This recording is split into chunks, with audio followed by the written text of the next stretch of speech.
As we synchronized and amplified as a two, I started to have experiences of no time, no space, no matter. There's so much more to life than just this physicalness. You are biochemical, electromagnetic, plasma-like beings.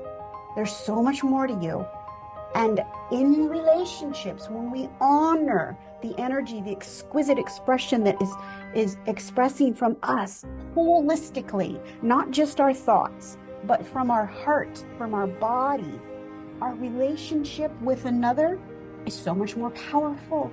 We all have the power to change physical reality because it's made from the non-physical. Absolutely. People try and change physical reality with more physical reality, but we can recreate physical reality by going before to what is creating it in the first place.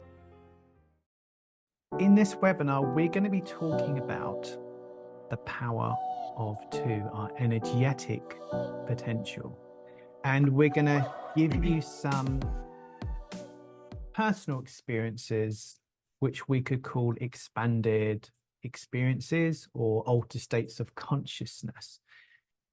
People have no idea the power that we have within. Also, to make it topical, the power of two people in harmonic resonance. Is that okay if I?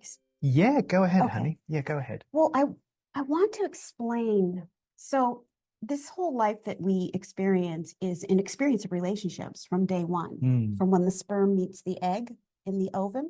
That's the very first relationship.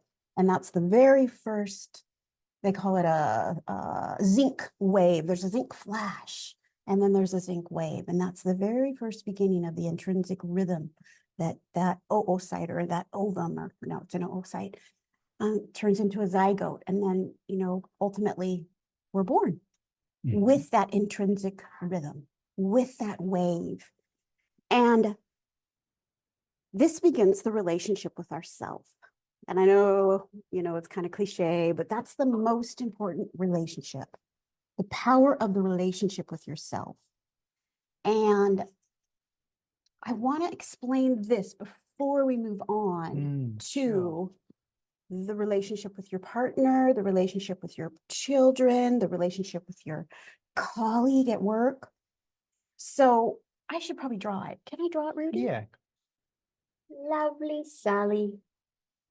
Okay, so Sally's going through life. Sally's kind of me. She has this epiphany. She has this amazing experience. However, just prior to the experience, Sally was thinking all these thoughts of how she wanted her life to be and really trying to utilize this energetic, well, we're biochemical, electromagnetic, plasma-like being. So the electromagnetic portion of her. But yet her heart was singing a different tune. And we'll just put her little tummy in there too. So her heart and tummy were singing a different tune. Those two waves, those two expressions, and yes, we have the power of our heart, which is the most powerful. It's like our, we have three brains. We have our brain, we have our heart, we have our intestines. And the energy coming from Sally's intestines didn't reach.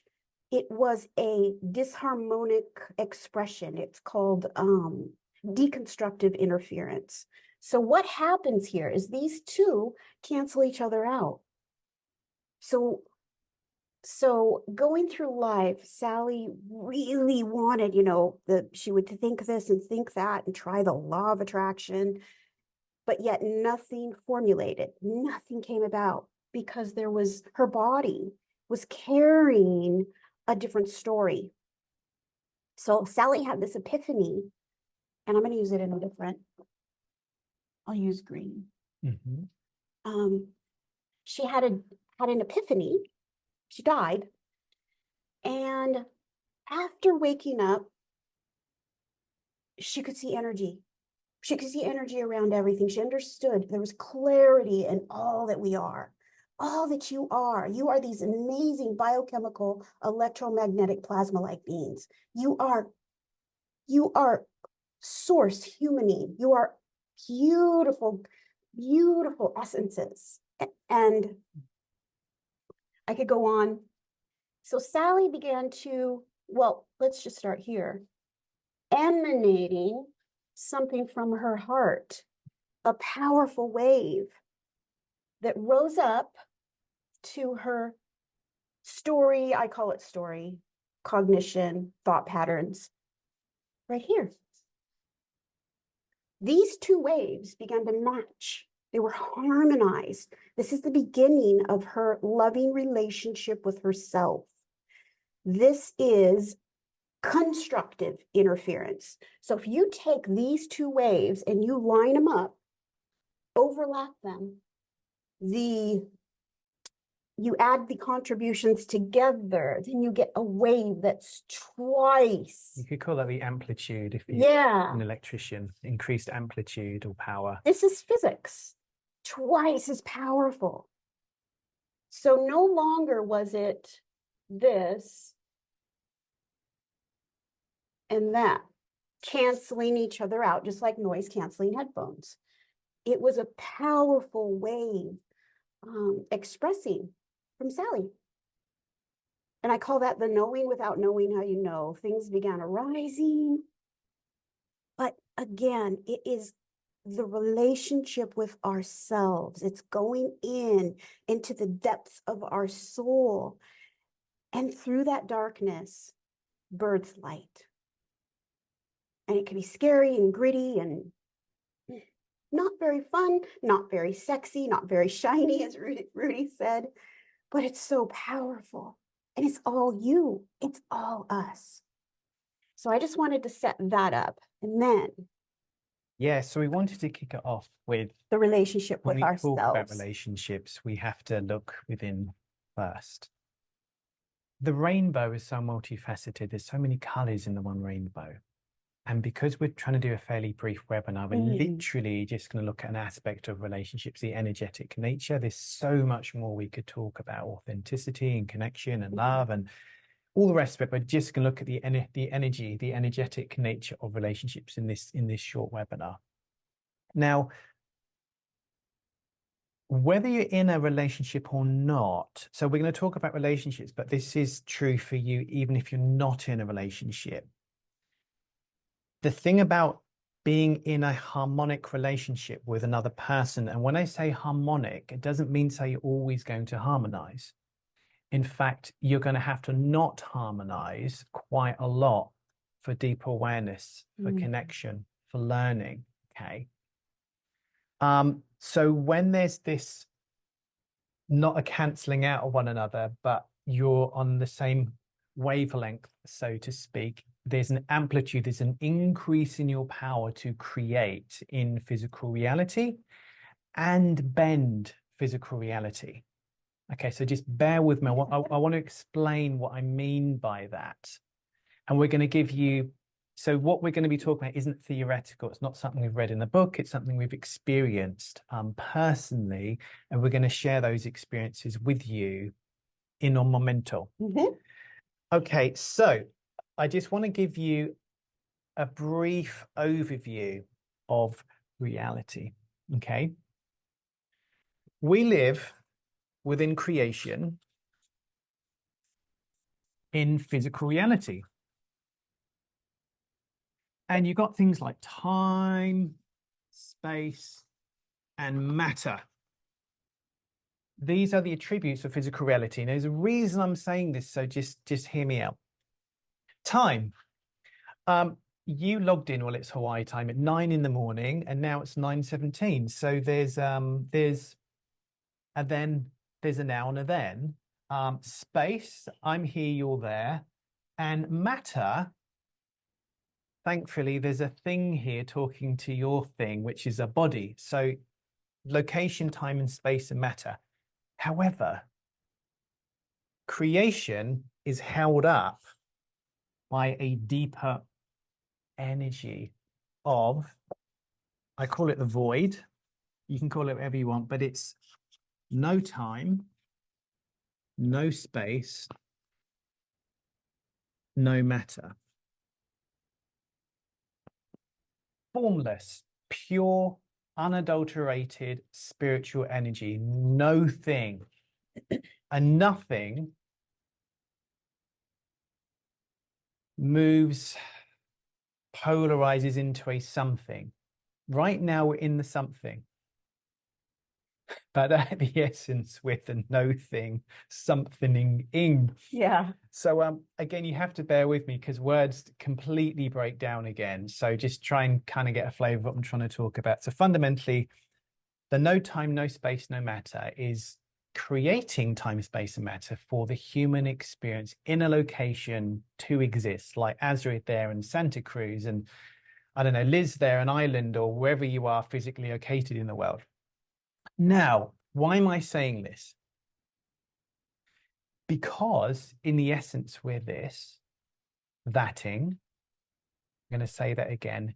Because when you look at the essence, we are this, thatting. One thing I want to say before we go on is there's a wholality. I'm going to do the infinity symbol. There's not a this and a that. There's not a that and a this. There isn't this is spiritual, that isn't spiritual. This is real, that isn't real. That's not what we're saying. Okay. We're trying to wholalitize it. It's all one in movement. And the movement is necessary to birth contrast, and contrast births experience. So this is actually just as spiritual. The form, physical body, reality is just as spiritual as that which is creating it, because it's the same damn thing. Okay. Right. Okay. Now, as locations in time, space, and matter, because we come and originate within no time, no space, no matter, especially in couples, we have the power via a change in vibration to experience no time, no space, no matter. What do I mean by that? Radio stations, Hawaii Vibe, Seattle News, Rock FM. There is all of these wavelengths of sound, which are called radio stations, but we hear what we're tuned into. You turn the dial and you tune into something else. Now, what we're saying as a couple and not as a couple, you can shift vibration to no time, no space, no matter. Hands up if this is making sense so far, just theoretically. Okay. One of just a quick story and then I'll let you go. Yeah. So one of the things I was a marketing executive for a Forbes Fortune 100 company, and for about 10 years. And one of the things that our amazing CEO did is he had the marketing team, there was about 50 of us, get into groups. And one of the department heads said, or VP, one of the VP said, well, I'm just going to have them choose, or I'm just going to choose for them. And then Don said, no, you let them choose who they're going to partner with. Because when they partner with somebody, he said, it's likened to a third mind. There needs to be, he didn't say resonance, he didn't say, but he said it's likened to a third mind. He knew something, and that is why he was extremely successful in his business. He knew something, and he shared it with us, and the rest is history. Yeah. So anyway, I just wanted to share that funny story because he said likened to a third mind. Who is that other guy? It's Earl Nightingale. Earl Nightingale said that as well. Yeah, and heart math and yeah, lots of systems and understanding. Yeah. So just to recap, okay, we are non-physical, limitless, timeless beings within the limitation and location of the human experience, but we are both concurrently.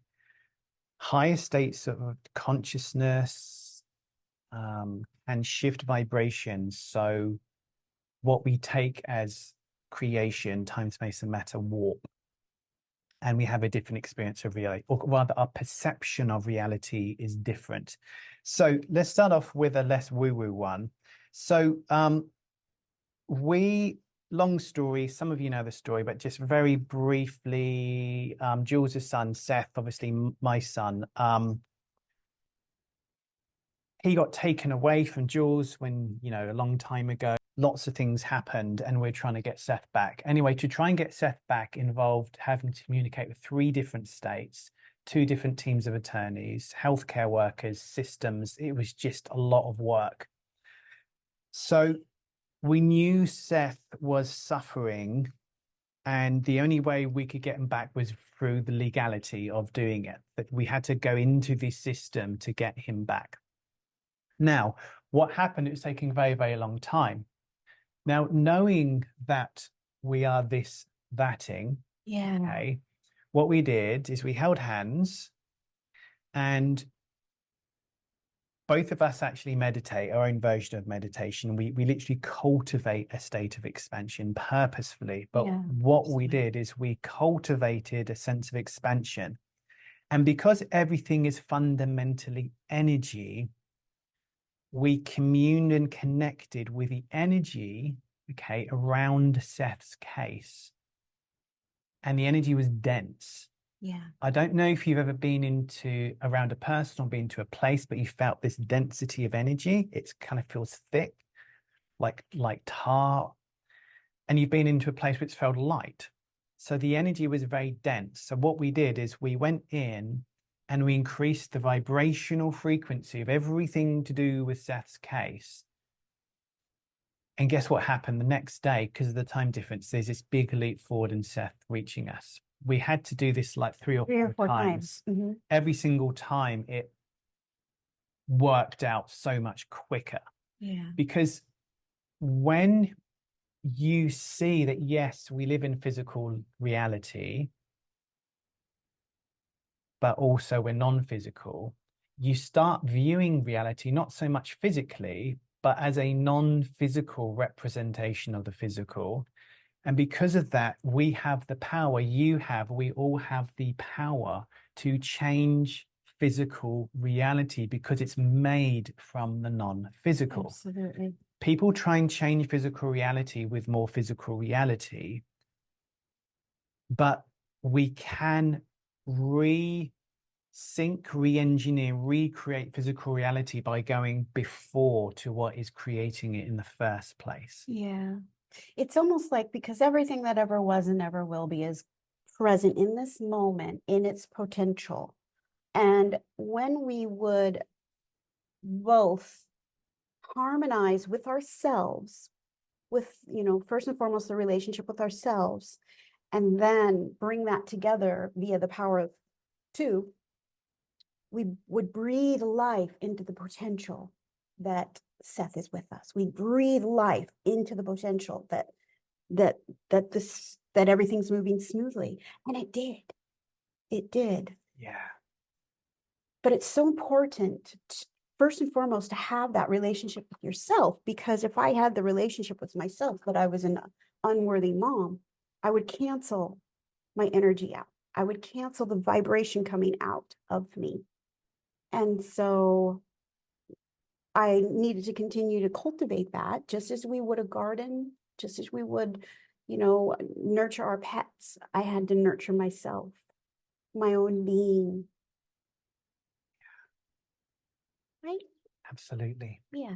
So the first point is, as a couple, which can amplify your field or your vibration, or in the singular, you have the power to recreate physical matter, because matter is really no matter, if that makes sense. Rearrange. Mm-hmm. Rearrange is a good word. Mm-hmm. Also, hands up who's read our book here. Hands up who's read our book. Anyone read our book? Yeah. Oh, a few of you. Okay. I don't know if you've got towards the end of the section. we talk about expanded experiences, and we really thought, oh, do we put this in the book? Do we not put this in the book? Because it sounds so out there, so woo-woo, and we were kind of humming and hawing about it, and we're like, well, it's still part of the whole, so we just need to put it in. So I'm going to say some stuff, and some of you may run away screaming or unsubscribe because we're too woo-woo. But I don't know. I have to honor the wholality of all of it. Like, we're not just physical beings in a location. We are non-physical beings, locationless, and I have to include that in the whole. Okay, so myself and Jules do something called the torus, or the toric field. We mentioned this briefly in the last webinar, okay? And the toric field is a very well-known, scientifically researched geographical shape where energy moves up from the bottom through and around, kind of in a circular way. It's called the torus. Yeah, and it twists. And apples, seeds, trees, animals, planets, and even galaxies all have a toroidal field around it. Just Google it and you will see it's a very well-known scientific fact. This is how energy moves, okay? Now, I didn't know that when I first met Jules. And so we started harmonizing in our meditations, and we felt, okay, I can just talk for me and you could jump in. We felt this very strong, powerful energy going from the bottom all the way up and around. I've had experience of what you could call Kundalini rising, where the energy goes from your base up to your brain and up to your crown chakra. So I've felt this a lot, but I hadn't seen like the torus before. That was new to us. Anyway, so, oh, I found this really coming out of the closet. I find it's hard to say. I'll just say it. As we synchronized and amplified as a two, I started to have experiences of no time, no space, no matter. So what happened, and it's in the book, is the vibration was so powerful that I felt myself floating in what I call the void, which is no time, no space, no matter. And a curious thought came to mind. It's like, what do you want to do? Where do you want to go outside of time, space, and matter? Now, I've been to the pyramid in Giza in Egypt, and it's one of the wonders of the world. And I thought, well, how the hell was that built? Because even today, with our modern technology, we couldn't build it. So I thought, I want to see how the hell it was built. So I found myself, and again, this is all perception. I'm not saying that this is true. I'm saying this was an experience. I found myself back. It's actually older than 4,000 years. That's what I discovered. But let's take historical, the archaeological theory. I found myself back 4,000 years, and I saw that, and this sounds crazy, there was these beings, humanoid beings, that were about 15 foot tall, way bigger than normal humans.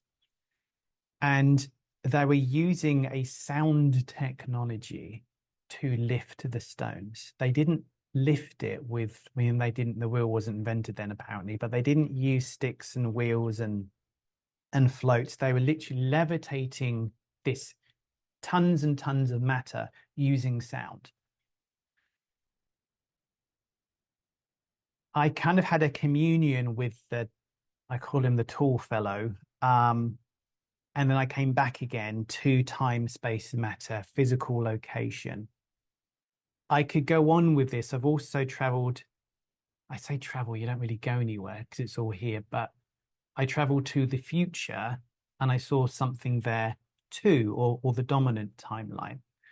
Now, this may sound really woo-woo or out there, and I'm not saying you have to agree with me or believe what I'm saying.